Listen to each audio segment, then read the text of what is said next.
Nailunsad sa probinsya ng La Union ang programang Media Akay sa Ronda na layuning mabisita ang mga pinagmamalaking mga tourist spots sa iba't ibang bayang sakop ng lalawigan. Sa Barangay Imelda sa bayan ng Burgos, La Union ay matatagpuan ang Libtong Lake kung saan ay pinag-aanyayan ng mga opisyal ng bayan na mabisita din ang kakaiba at magandang lawa na bukas sa lahat ng turista. Sana po matulungan niyo po kami na mag-promote itong tourist spot po namin dito.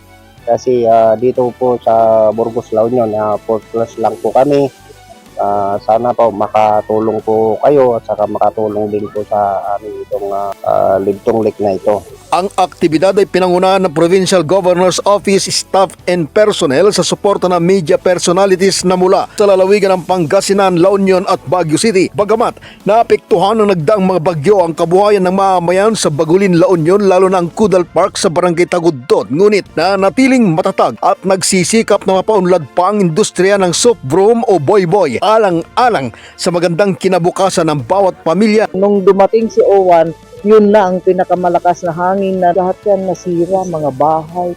Talagang dapang-dapa. Dumating po ang ayuda kaagad ng DSWD. Sa inyo po sa media, nagpapasalamat kami na nandito kayo to promote also the different tourist spots of our province. Ang basket making handicraft naman ang pinagmamalaking mga produkto ng Barangay Cabaritan Sur sa Nagilian. Patuloy namang ipinopromote ng isang pamilyang negosyante sa Barangay Gana, Caba, La Union ang kanilang cabalicious products na gawa sa bamboo crafts. Sa pamamagitan ni Mayor Clarissa Lee ng bayan ng Bawang ay kanilang ipinag-aanyaya na bisitahin ang magandang lugar sa kanilang bayan tulad ng Bakawan Ecosystem Park sa Barangay Parian Oeste. Sa mga tourist na gustong pumunta sa Bawang, halina po kayo sa Bawang, La Union at nang ma-experience nyo ang kakaibang tourist destinations na pwede po kayong mamitas ng mga guapos and grapes and mamili ng aming mga produkto. Ang paggawa din ng malutong at masarap na chicha corn product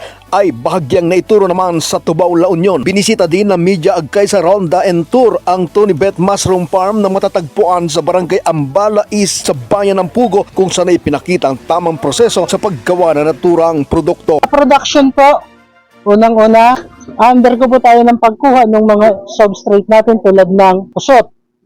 Naglagay po ako ng rice straw. So, yung ating kusot, mas additional nutrient na at saka mas mabilis pang gapangan ng amag. Kahanga-hanga naman ang pagkakahilir na naggagandang mga bonsai plants na matatagpuan lamang sa West Cruf Farm and Garden Center sa Barangay Inabaan, Rosario, La Union na pag-aari ni Ginang Teresa Tabas Sawyer. Nabisita din ng grupo malawak na palaisda bayan ng Santo Tomas na pangunahing source of income ng mga residente dito. Natuyag ng mga gobernador tayo, niya po Mario Ortega. It will show that will unite the whole province. I'm sure it will boost the tourism industry here in La Union and also the products here in La Union.